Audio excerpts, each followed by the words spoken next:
Hər vaxtınız xeyir olsun. Məzunlar iş yeri axtarmamalıdır, iş yeri açmalıdır deyə Təhsil Nazirliyinin müavini qeyd edib. Mənə sadəcə bir sual maraqlıdır. Hansı vəsaitlə, hansı pulla məzun olan tələbələr iş yeri açsınlar özlərinə? Axı bu adamlar tələbə olduğu dönəmlərdə belə ən çətin şəraitdə yaşayırlar. Ən çətin vəziyyətdə tələbəlik illərini başa vurmağa çalışırlar. İstər yemək problemi, yol pulu problemi, geyim problemi, təhsil haqqı problemi və s.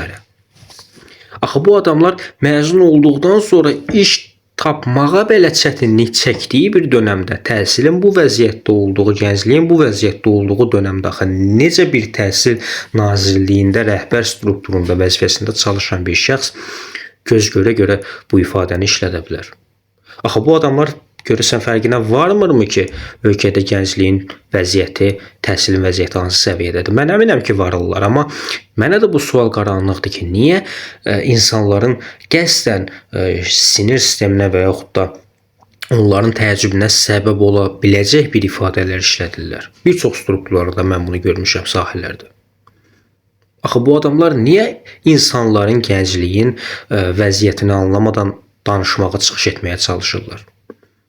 Bu sual mənə doğrudan da maraqlı qaldı.